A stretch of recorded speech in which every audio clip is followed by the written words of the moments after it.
Good evening. My name is Ryan Hill, and I'm today's moderator. Welcome to today's topic, Chosen Families and the House Ballroom Movement. I just want to say thank you to our audience and members for joining us today. Please take a moment to like and share our video. Today's conversation, again, is Chosen Families and the House Ballroom Movement, which is sponsored by our nonprofit, LGBT Faith Leaders of African Descent. We're a nonprofit organization that affirm LGBT lives. We facilitate conversations, connect individuals with resources, and educate our community. Today, we have two guests with us in this conversation.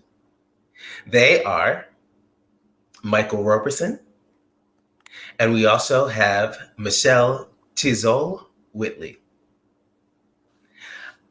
So I'm going to ask Michael first to introduce himself to our audience members and to tell us a little bit about yourself. Welcome, Michael.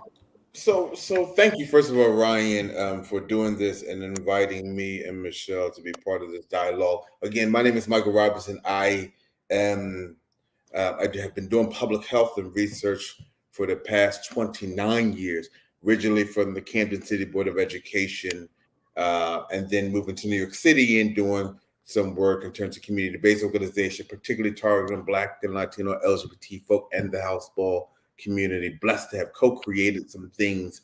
And then I went to Union Theological Seminary to intersect or to have a dialogue between theology and public health. And so for the past 10 years, along with public health, I've been doing race, sexuality, and theological work through the Center for Race and Religion and Economic Democracy, which was created by my great sister friend, Dr. Charlene St. Clair. A couple of other things I'll say about me is that I am a member of an international sound art collective called Ultra Red that emerged out of the active movement in 1994. So for the past, we have 6 projects around the world, 1 in Berlin, 2 in London, 2 in LA, 1 in New York City, and that one targets the house ball community. So for the past 10 years, along with the other 2 things, I've been also doing international race, international art and politics. I teach a 2-day course at Union Theological Seminary, and I teach 2 other courses at the New School University. I was a cultural consultant for the show Pose, that's on FX, about the house ball community. And for the past year and a half, I was hired as a public health advisor, community engagement specialist for the New York City COVID-19 contact tracing initiative, particularly working with the city's Department of Education, called the Situation Room, keeping the schools open safely. Thank you, Michael. And I just wanted to say, let our audience know, we actually met at Union Theological Seminary. And Michael, when do you sleep? Listen. So I'll say this real quick. It sounds like, and Michelle knows me extremely well, it sounds like a lot. I'm a Pisces Aquarius, and my Aquarius loves intensity. And the more intense my work schedule is, the better I produce. So. Yes. And then our other panelist, Michelle, would you take a moment and introduce yourself? Thank you so much. He's such a hard act to follow. I don't do nearly half of those things that he listed. My name is Michelle Tizol-Whitley. I'm a mom of 2. I have a 9 and a 10-year-old. I think that's my first job. And I also have 2 fur babies, one who might pop in and out, as you can see. I am regional operations manager for Luxottica North America, and I have the New York market. So it's compliance, operational excellence for 92 stores. And I've been in retail for about 10 years, on the corporate level for about 5. And my first ball that I ever walked was 1997. And I have been in many houses. I started my first house ever was the House of Extravaganza. And I've been through many: Infinity, Blahnik, Garcon, Masai, Mugler for a little while. I'm currently part of the executive board of the House of Mesa Margiela. And that's what I'm doing right now. That's, I think, mostly about me. Thank you so much for introducing yourselves. Um, and before I kind of get started, I would like to say, like, I am new to the house ballroom scene. I attended my first, and when I say new to it, not that I'm a member of a ball, but learning about what it is and actually attending a ball. Um, I attended my first ball in the summer of, I believe it was 2018, and I was astounded. It was absolutely amazing, and it blew my mind. And I most recently attended a ball probably 3 or 4 weeks ago. So I'm excited about this conversation because I have seen and learned, I've learned a lot of things adjacent to the house ballroom scene. But then also to see that what I say is magic happen at the ball. I love that. So we came up with this topic during our committee meeting, and we were discussing holiday plans. And that discussion included topics like going home to family who may or may not be vaccinated, so vaccination status, political polarization, differences in faith, which led to real talk about who we desire to spend our holidays with.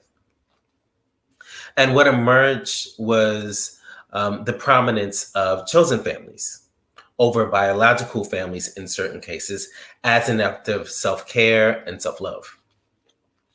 So as we're surrounded by oneself, or as one is surrounded by their chosen family, we figure that we're in a safe space and we're not going to suffer ridicule. We're not going to suffer the same abuse as we would in some of our biological families. So it's a safe space where we can be our most authentic selves.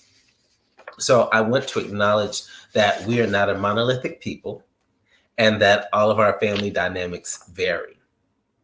Some of our families completely accept us in our sexuality and gender orientation, while others may not be accepting. Some of our families some of our chosen families have occurred organically and others were strategically formed. So due to vaccination status, I'm going to stay and be with my family here in New York instead of with my biological family. But also, I'm going to spend the holiday season with chosen friends and LGBT friends. Do you have chosen family, and when did you discover the need for one? And I'm going to start with Michelle. Chosen family. And when did I discover the need for one? I think it was early, very early on in adulthood. I left home at a few months before I turned 17, and I was coming out. At the time, I identified exclusively as lesbian. I've evolved to bisexual in old age and with comfort and identification, being able to identify. But it was the first time with my biological family that I had introduced to them that I loved women. And it coincided with a time where my mother was marrying a man that was very against it. He is and we can he's a bigot, and my mom and him are divorced now, and she can say it now. She can say it out loud. And I was, asked to leave my mother's home. So it was one of my best friends from high school who was also gay, had developed a relationship with a trans woman. And in that moment where I had nowhere to go and my biological family had nowhere to go, he connected me with her. And she was able I stayed with her for a little while until I was able to get my own space. So that's where it started. And she was my mother. And she was an extravaganza at the time. So that's how I became introduced into house ballroom. As that evolved and I moved to different houses, I have acquired family through either strategically in houses. We were family at the time for whatever time I was part of the houses. And also organically, I've taken kind of brothers and sisters from each house and each place in my life. Michael Roberson is my father. He's my gay father for the last 20 years. And the need for him, the teacher arises usually when the student is ready to learn, and he came when I was ready to evolve into a different space. But I think my chosen family, as I was prepping for this conversation, I think all the milestones, all the growth, all have all been a support and a part of it since I was 18 years old. So I think when my biological family was done with me, that's when I realized I needed a chosen family. And we've come full circle now. I'm sorry, where my biological family and my chosen family know each other and expect. And my children, truly believe that Michael Roberson is their grandfather, and he adopted me as an adult. And like my mom with COVID questions is like, call Michael. And so it's been an evolution of 20 years, but there you go. That's actually amazing to hear that your chosen family and biological family they've come full circle and they can meet, and that's awesome. Michael, do you have a chosen family, and when did you discover a need for one? So let me start different. Let me start by giving Michelle a little more credit than she did, right? Because you know how, Ryan, we think particularly about Black women. Michelle's a Puerto Rican woman. Um, the power in creating ways out of no ways, right? So it's through her, right, that her ability to merge, intersect both this family of origin and chosen family didn't just happenstance come full circle.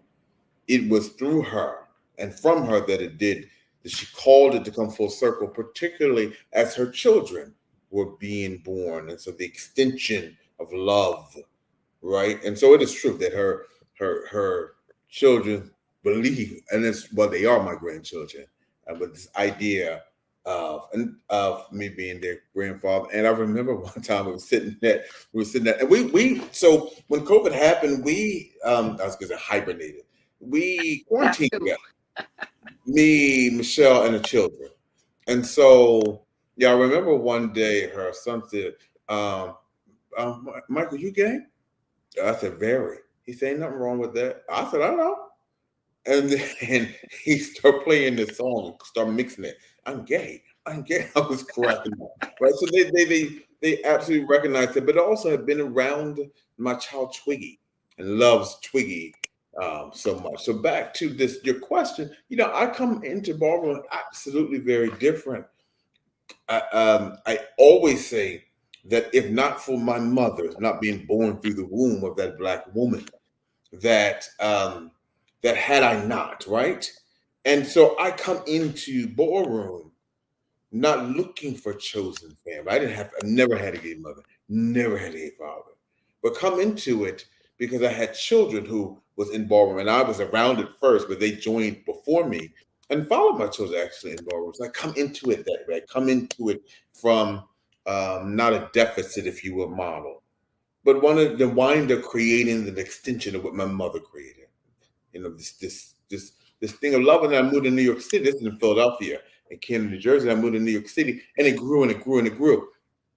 And part of what I've realized over the years was that some of it had everything to do with the pain of feeling abandoned by my father and never wanting, especially young boys, to ever feel that kind of pain that I went through. It makes a lot of sense why over the years I have so many sons. In fact, one of the critiques of me, both from my children and from people, is that he got too many kids, and there are a lot. But it was absolutely just too important for me to be a vessel in which that came through. I had no idea that would be the case. I remember having dreams when I was younger around such things, but had not Of course, I had the wherewithal to connect it that some 20 years later that I would be in New York City and this would be happening. And so my family, I mean, they know and they've always known there's no coming full circle for me. Um, and people know that, I'll kill for my kids. I will beat your ass. Excuse me. I forgot. I will do some things for my kids. It doesn't mean that, but also I've also been hurt. But that is absolutely part of living, right? Um, so yeah. I've been in ballroom for about 28 years. Started in Philadelphia in the house of Geely, then became a member of the House of Ebony in late 96, then moved to New York City in 99. And me and my son, Damon Humes, the icon, Jay Blahnik, and my friend Preston created the House of Blahnik with Hector and Jasmine from Infinity. And then I left Blahnik and created the House of Masai because I wanted us not to be named after a white designer. I thought it was internalized racism. And I took Dominic Jackson from Pose, from the House of Allure. This is way back in 2002. Took her from the House of Allure. And me and my friend John Gabriel Ortiz and her, we created a House of Masai. And then I became a slave again, and I took Masai, merged it, and became father, and Dominique became mother of the House of Mugler. Then I left Mugler, created Garçon, left Garçon, became a Milan. And now with my two sons, initially, and then with two other folk, one of the icon Temperance, Chastity Moore, and Smiles, we created a House of Mason Margiela. So me and my son Vinny and my son Trey created a House of Mason Margiela with also Chastity Moore and Smiles. And it does not mean, because people get it confused, does not mean, though it has happened a lot for me, that does not mean that everybody in the house is your family. Not for me. You won't hear, right? And so sometimes they intersect and sometimes they don't. I have so many children who are not part of the same house that I am. I think for Michael, when we think about the need, I needed a mother, and the universe provided me with one. I was in questionable work. I was stripping at the time. That's how I was, and being in sex work at the time, having a mentor, almost someone who didn't judge me and who was teaching me how to be safe in this kind of work, was the mother that arose for me in the need and place, and told me how to secure a bag at that point and how to do what needed to be done. Michael became my father because he was the first person who told me that I was not an abomination, and to be able to choose that, and he immediately became my father. He was, I become emotional now thinking about it. He was the first educated, put together Black gay man who told me that I was not an abomination and I had a right. So that's when I realized I needed a father in my space. So. Oh, that's so powerful. Thank you for adding that part. When I hear the both of you talk about Michelle, how you navigated and you needed a chosen family, and then Michael had acceptance in his family of origin, and still navigating to the ballroom scene, I hear about. I immediately thought, and this is a place where we integrate our race, sexuality, and faith, etc., all of our intersections.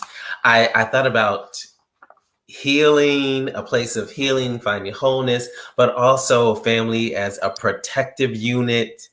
And it just kind of made me, it makes me feel excited about, because I find this in Black and brown spaces, the creativity and the openness and the ability to love and create love, space for love in Black and brown communities. And so that excited me. And hopefully that can resonate with someone who is watching today. Go ahead, Michael. Well, first of all, you can tell when a person is aged because this is what they do. on camera all the time. They go back and forth, make sure you can see. Right. I noticed myself go like this and this. Number one. Number two, though, but you used a word that I never used. It's very interesting you said that, which is I came from a family that accepted me. And that was never my project because my mother never taught me to look for her acceptance. I came from a family of love, plain and simple. And so I was not looking for them to accept me simply because that would mean they had power over. And my mom never said to me, Mike, I want to sit down and I want you to accept my heterosexuality, right?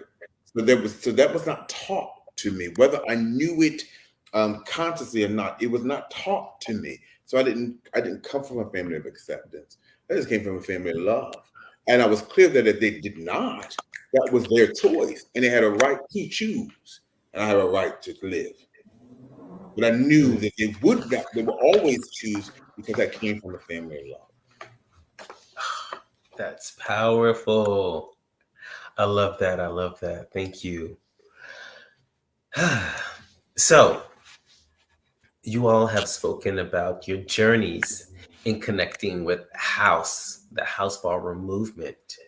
How has the house scene and these families, your participation in the house ballroom scene, influence your personal acceptance and your personal development? Michelle, you kind of spoke about what you were doing previously, how you came into contact with Michael, and you spoke a little bit about that. But can you speak a little bit more about how that's helped your development and if that influenced your self-acceptance?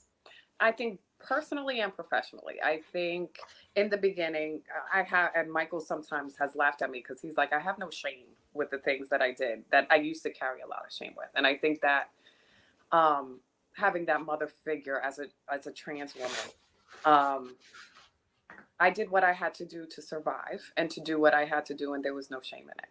And she taught me how to enjoy my sexuality and enjoy my femininity, and not be afraid of it, and use it in a way that was not exploiting myself, no matter what anybody else said. And how to create boundaries for myself that I was okay with. But I think also then as we moved into when I was tired of that and I couldn't do that anymore and it was wearing on me and I was ready to move forward. It was Sunny. It was another trans woman that I had met in House Ballroom in the House of Infinity, who I saw at like 4 o'clock in the morning on the train. And I had just come from bartending in a strip club and I was over it. And she was like, girl, come to Macy's. And I was like, I cannot make a living wage at Macy's. And she was like, you can, you know how to do makeup. She got me a job at Clinique Cosmetics, which led to the beginning of my professional development. I went from there. I became the training executive for Clinique Cosmetics. At the time, it was the highest volume counter. It was a $12 million counter, highest volume counter in the world. And from there, I was recruited to Luxottica Retail, where I was a regional trainer, and I got promoted to be a flagship store director. This was the first time I was ever responsible for a team of like 70 people directly for sales. This was the first time like the buck stopped with me. And I was blessed enough to be able to call on the resources from the ballroom community. I staffed. And there's so many, and I love it. There's so many ballroom kids in different houses, but my chosen family, most of them, that I was able to give a job. And they helped me to learn how to develop leaders, but they also trust and believe. They got me my numbers, and I was able to be promoted to a regional manager through the time that I had. Like the whole House of Garçon worked for me at one point on Fifth Avenue. And, but they also helped me develop mentally because not all of them kept their jobs. And some of them I had to counsel out. Some of them I was able to promote. And, you know, I have a brother that was able to move to New Orleans and transfer with the company because I got him a job. He got promoted and he was able to transfer to New Orleans and start a new life after his mom passed away. But I learned people development and leadership development through these people in my house who came to work for me. I worked for a cannabis startup. And if it wasn't for, I wouldn't have been able to staff the stores I was responsible for staffing if I didn't have the network that I had in the ballroom community. So I think it's intersected. that way. And I also accepting myself. Um, I just think of stages of my life, how many people fell away. When I first got pregnant, I was on the down low bisexual because, none of my lesbian friends really knew what I was doing. So many of my friends that were not my chosen family fell away when I got pregnant by accident and it came out that I got pregnant. There were so many friends who were disappointed in me, but my chosen family stayed there. I think my ups and downs, whatever I've been through, I have family members that I think of Twiggy. We had some tough times together. He was my roommate for 2 years, and we had the same $50 going back for 2 or 3 years. Loan me $50. Can I borrow $50? Loan me $50. I need for his $50. Can I borrow $50? I think when I've been at my absolute worst and rock bottom, it's been my chosen family who has pulled me up and said, "We're gonna make it. We're gonna make it."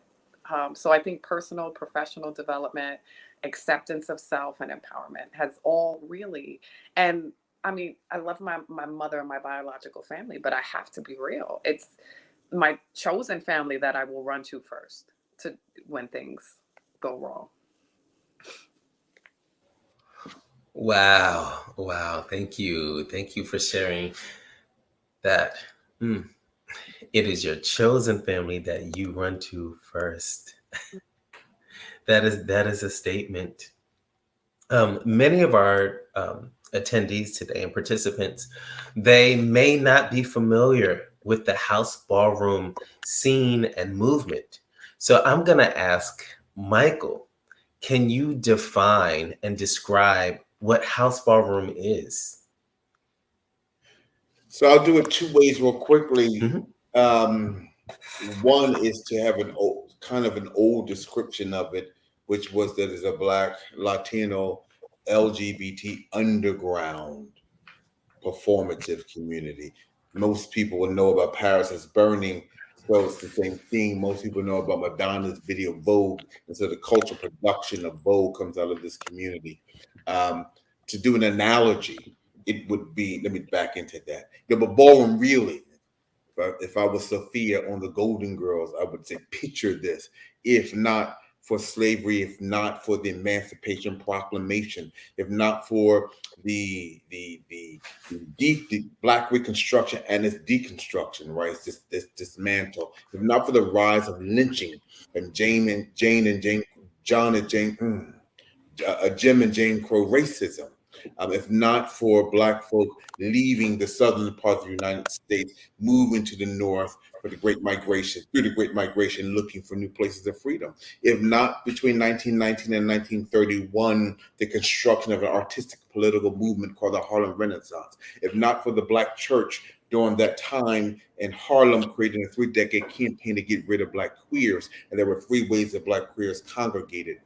At rent parties, at beauty salons, and drag balls. And so drag balls for me become not only a way to convene, right, but becomes what I call a Black trans womanist theological discourse, because it creates itself in contestation to the Black church, but around this theology of mattering and critiquing Black folk. In some ways, we moved up here to be free, but how am I not free in the place that we're supposed to be free? Right. And so you think about after World War II, where other cities become Blacker, Detroit, DC, Baltimore, Philadelphia, these drag balls migrate. But in 1967, the Black trans woman in Crystal LaBeija resisted racism and the pageant kind of drag ball circuit. And a guy named Phil Black, actually, people can watch this exact moment on YouTube called the legendary Crystal LaBeija. But Phil Black, who was the only African American drag performer who had a Screen Actors Guild card, said to Crystal, "Let's go back to that sort of old mode of being through Harlem." And he said, "Let's have a ball." And they had their first ball named after her, and the first house called House of LaBeija. And this is where you see the morphing from drag ball. And we call it drag ball only because we didn't have the language called trans back then.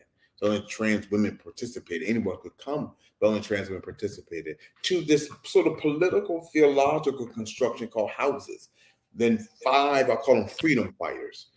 5 freedom fighters emerge in many ways and the modern house ball community comes out of that, which is Pepper LaBeija, Dorian Corey, Avis Pendarvis, Duchess LaWong, and Paris Dupree. And that is where houses begin. And then gay men begin walking balls in 1973. And so at first you had houses being mother and children. And then when gay men started walking balls in 73, you had mother, father, and children. The last thing I said about the 70s is that you begin to see more male figured houses being created. A house of Chanel with my great friend, the pioneer R.R. Chanel, created a house out of Brooklyn in 1976. My great friend Larry Ebony and Richard Ebony created a house of Ebony in 1978, and other houses began to emerge in that way. And so that is the lineage. For people to understand what a ball may be, it would be very much like an Olympics, where you have a whole countries coming together, right, to compete at this event called the Olympics. So houses coming together to compete at this thing called a ball, and you have judges of at the Olympics from different countries. You have judges of different houses judging different competition. The other thing would be to look at houses very similar that you would look at Black fraternities, sororities. So but there's so many other things that come out of that, and so. But that is sort of the layman terms. If I could do it that quickly, that's what I would say.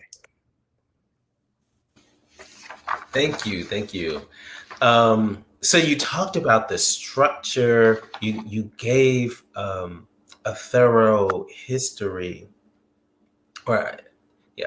history, and I think it's very interesting how you mention this community was created in contrast or countering the narrative that had happened in church in the, I believe you said 1960s? So in the 1920s, part of this is 1920s, and then part of this is around. I'll name Abyssinian Baptist Church is particularly one of those spaces that I'm talking about, and Adam Clayton Powell Sr. In many ways instituted this campaign of warning Black folk moving from the South to the North that be mindful that if your man comes up here, he may leave you to be with another man, or if your woman, and so that this is this different kind of space. And partly this is, of course, grounded in during the Harlem Renaissance, where you're having this absolutely, absolutely encoded ways, and some are not coded ways, so the artistic and political movement of Black queerness, right? And so there was if I can remember, a Dutch reform report put out that said Harlem was one of the most vice-ridden communities in New York. And responding to the politics of respectability, wanting to seem respectable in the eyes of white folk, that the queers were making Harlem not respectable. And so the need to get rid of, right, was a campaign that was created for over 3 decades. It's not accidental that his son, Adam Clayton Powell Jr., is the one who, in many ways, began to try to force Bear Rustin out of the civil rights movement. So there's that relationship. So to me, when one creates in the way that I situate it, because there's not a contrast, but it's in contestation. It's the audacity in many ways to look at white supremacy and say we're leaving this old space to find a new space of freedom. And then a new space of freedom says some of your people can't be free, and use the church or use the theology of abomination as a reasoning in the same way that white folk use the theology of white supremacy as a reasoning for keeping Black folks slaves. So I bring that up because when I was at a ball, maybe a little bit less than a month ago, I went with a friend and we noticed some spiritual, theological things happening in the ballroom scene. Actually, there were 2 balls that week, and we went and we were like, oh my God, this right here is a spiritual, a God talk, etc. moment. And it was amazing. And we literally said, oh my gosh, we are at the ball having church. And can Michelle or Michael, can you talk about that? Can you talk about the intersection of, or how spirituality actually occurs and happens in that space, or your experience, maybe spiritual experience or observation in that ballroom space? Well, I think there's a lot of things, just things that happen. I think at Ballroom, I think when our superstars, our legend statements and stars, they get up there. I think the chanting, I think the calling back and forth happens a lot. I know a feeling that I identified with when I walked, because at church I would be a part of these church plays and these church productions, that I was no longer welcome to now that I was like out the closet and stuff later on. So it replaced that for me as a participant in it. Being able to be part of a house in a production and working towards that. But I also think, you say that, I think of, I have spiritual brothers and sisters in Ballroom also. I think of, and this may be out of place, but Yoruba and a lot of the other spiritual practices that are present in Ballroom that you can see show up in people's productions, and also kind of the way that they speak to each other. I think a lot of times balls happening on Sundays, situations like that happening during a time where we might usually worship, but instead we're at the ball coming together and celebrating. So that I know my father's about to really give you your life for that question. But. Okay, before you do, Michael, I just want to say hello to our viewers again, and feel free to send questions. We would love to respond to your questions. Any questions that you have, feel free to. And thank you for enjoying the conversation. Please feel free to like and share. Now, Michael, back to you. How? Well, just briefly, if I can, of course, Ballroom is Black church because it's Black. And I don't mean Christian, right? I don't mean the way we have codified Black church as Christian. There's a guy named Fred Moten, who's the premier scholar around the Black radical aesthetic tradition. You can interchange that language, if you will, when I say Black church.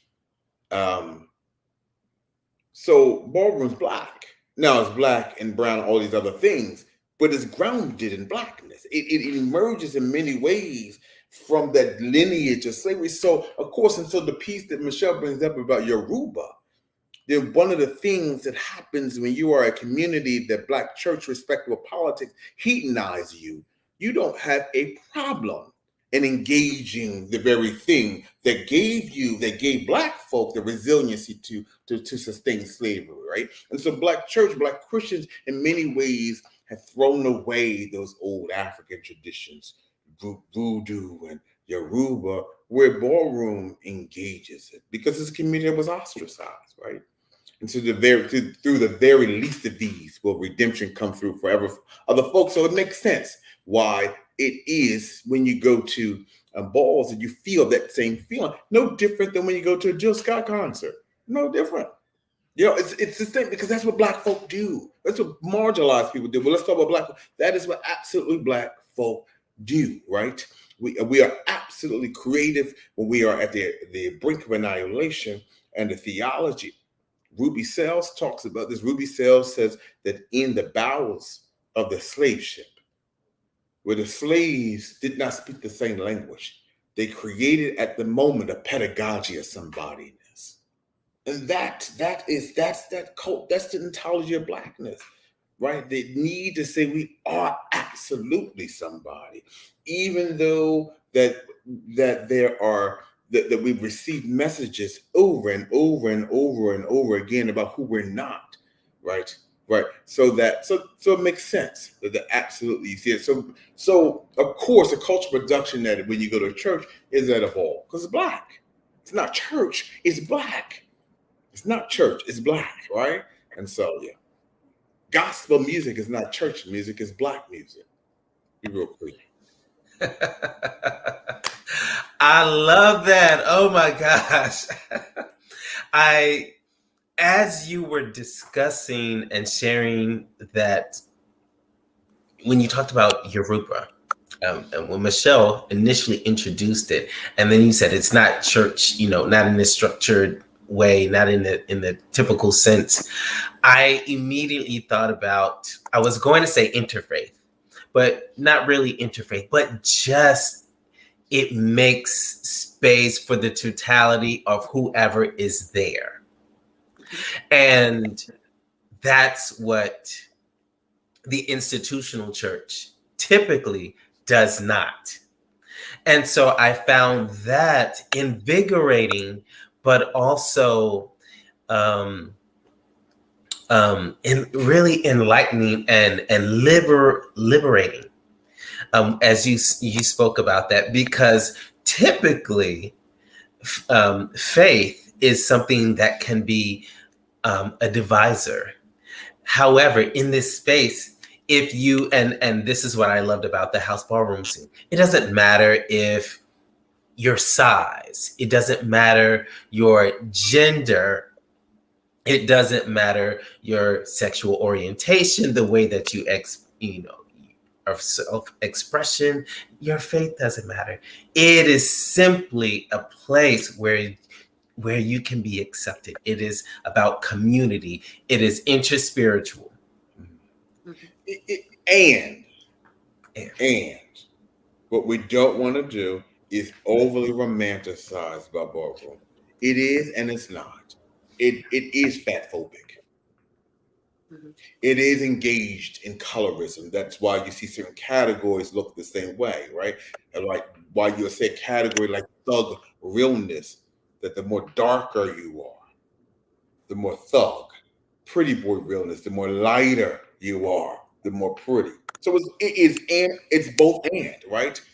What the beautiful thing of the beautiful thing about ballroom is that it wrestles with its own self. Is engaged, it invites the problem and it wrestles with its own self, and it doesn't necessarily have to reconcile, right? But it's through the wrestling that new forms of being, new interpretations of being happens. Right now, we're going through this new thing where the people who identify as gender nonconforming are saying there's no space for us.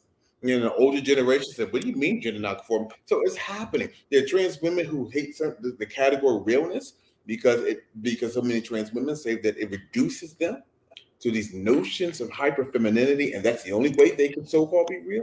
You're hearing trans men talk about the fact they have a historically invisible life. So it's both and, right?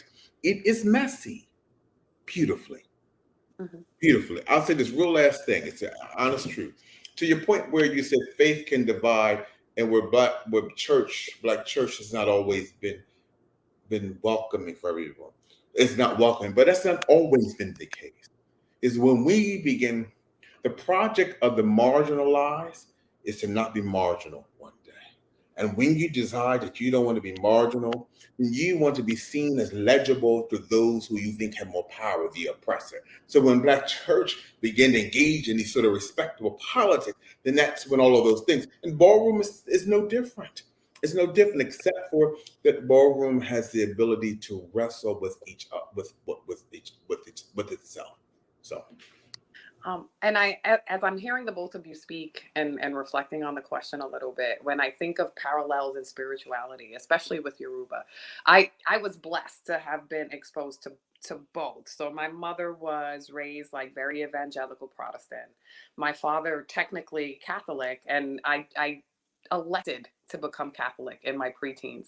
But my father was also a Santeria priest. So I was also raised around. And when I think about ball, I think less of a ballroom. I think less about church because I didn't go to Black church. I went to Puerto Rican Catholic church. So it was a little different.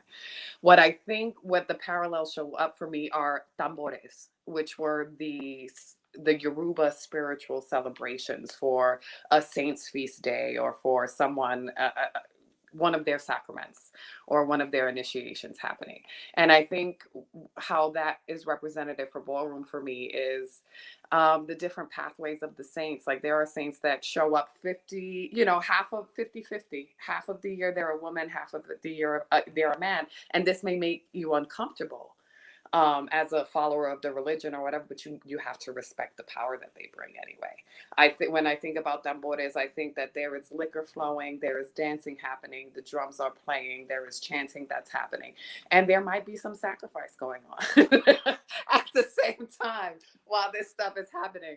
Not literal, of course. But I think about the efforts and the sculpting of character and stuff that happens at ballroom, and the sacrifices that we make to be a part of these teams and to walk these balls and do what we got to do. But also I think like the affirmation of power as we wrestle. I'm showing up for my category. I'm showing up with my family behind me. I'm showing up and I'm celebrating what I want to celebrate when I'm here. I might get chopped. I might get not. We're going to evolve. We're going to see what it gives. But I think ballroom reminds me more spiritually of the tambores to respect this, how you show up. And there's room for it. There are so many walks, caminos of the different orishas. They show up in so many different ways. And there's space for them to show up the way they need to. So I see more of like spiritual parallels there. Oh, thank you. Thank you. I want to kind of take a step back. There is a question. Michael, I know that you are a consultant on Pose. And I watched a number of episodes of Pose, especially the first few seasons. And I wanted to know, how are community rules in I guess the ballroom, house ballroom scene established? And I don't know if this only happens if you live in a home or not, but how the rules established and what life lessons can they relay to the members? When you say how, you ask how does community rules? Community or house rules, because when I saw Pose, I noticed that there was, a house mother and or a house father, and there were kind of rules that the members may have to abide by, but it seemed like it wasn't just rules specifically for that household, but there may be larger principles at play in the overall house. I think, well, first of all, a lot of that, some of that's dramatized. Okay. Because you want to show a way for the audience to read what ballroom is, right? And some of that's dramatized. Most folk, and it was also period piece in the 80s, right? And so that there were folks again in the 80s where folks lived with one another. But the name of a house is not usually that we all live in one structure. Right. That's usually not the case. And so that kind of rules that you saw imposed not necessarily happened. So some of that was dramatized, and yet at the same time, some was reflected in community norms. Absolutely, how you respect the mother and the father. There's a lot of what Pose did not show was a lot of the patriarchy. Part of it was to situate the women in some ways as Black feminists in some ways, right? And so what you don't see is a lot of what happens in ballroom for real is a lot of patriarchy. You think about the fact that here's a community that was created by these Black women, by Black trans women, and that Black men didn't start participating until 1973. So for almost 50 some odd years, right? But if you go to a ball, You would not think that. You would think that black men created it. And so they began to usurp the narrative, like what black men. You think about the black freedom movement, how black men in the freedom movement invisibilize black women. So when we think about the boys, we don't think about Ida B. Wells, right? Right. And so when we think about Martin Luther King, we don't think about um, why can't I think now? Why can't I think now? Why can't I think now? Who are your people? Ella Baker, right? So we don't think about Ella Baker, right? She gets visualized in many ways, even though she is prior to Martin Luther King. And so when you think about so many of the black women who put their lives on the line in terms of freedom movement, they have been so invisibilized, and that's absolutely the same thing with the house ball community. So some of these norms have been created. Some of these rules have been created by men. How the women are supposed to show, how you're supposed to look, how your body's supposed to look. What does it mean to be real, right? What does it mean to be pretty? All of those patriarchal overtones exist in ballroom.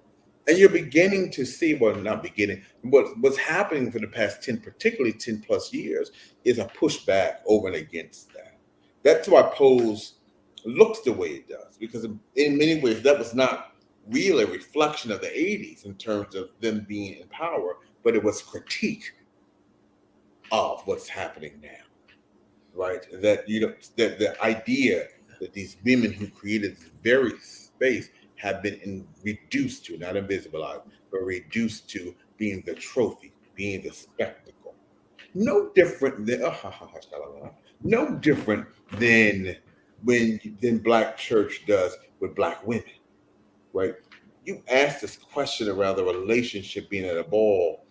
One of the things I talk about in terms of RuPaul's Drag Race, that in most of it is situated through a white queer lens, that when I was younger, that these lip sync performances were oftentimes done by Black and Latina trans women. We just call them drag shows because that's what we called trans women back then, drag queens.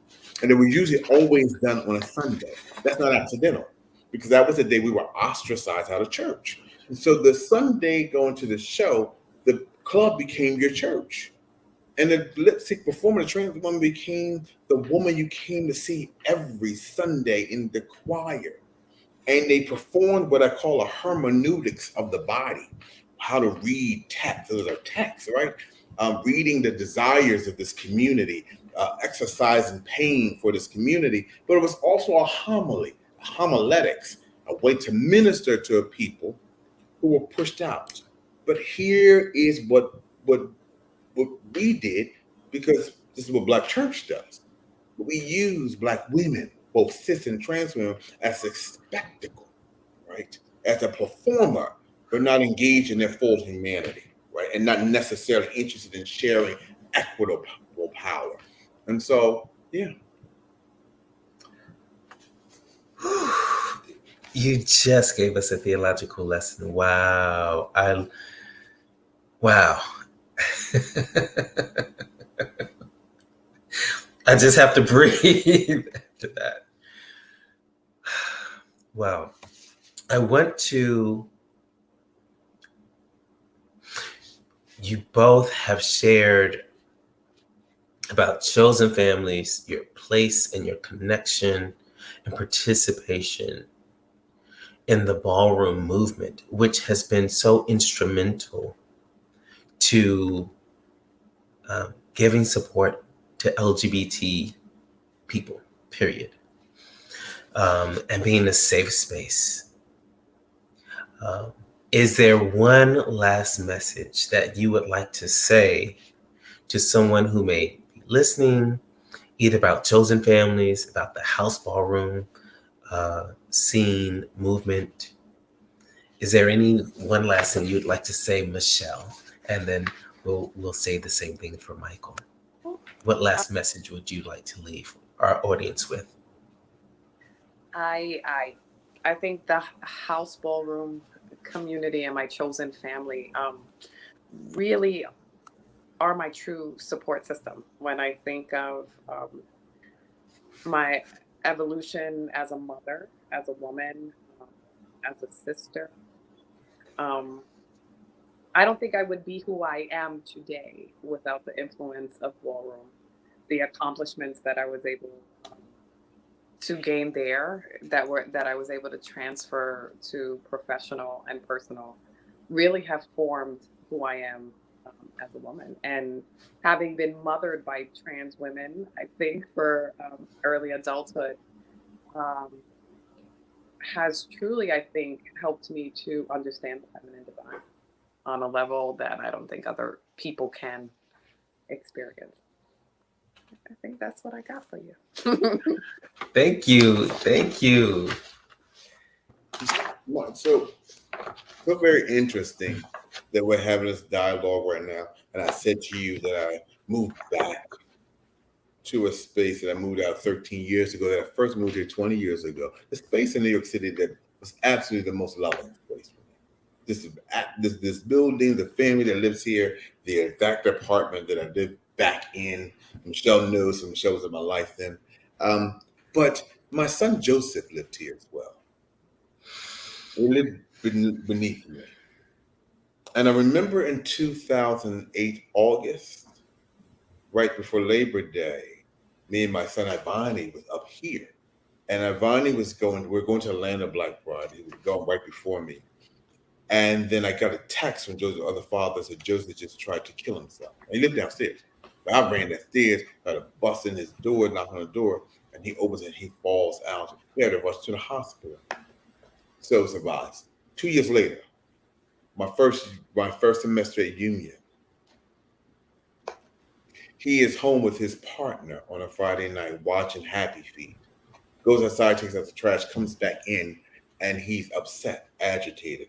And him and his partner have a conversation. They talk about life, how to work so hard, blah, blah, blah, blah. And it de-escalates. He says, I'm going to bed. Want to come with me? Partner says, let me finish watching this, and I'll join you.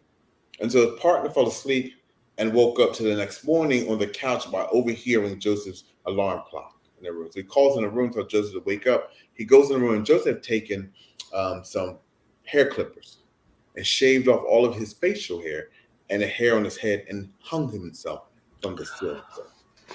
And he wrote on Facebook that he can no longer live in a world that's grown so cold to those of other social norms. Now, Joseph was a young Black gay man in Ballroom, out about HIV positive community activist, organizer, connected to so many services. Lived with me for 4 years, worked for me, and still made a decision to. And so I say that to say that kinship structures have saved lives, even when they've taken their life, right? And so that is, to me, the most fundamental thing is that it has saved lives.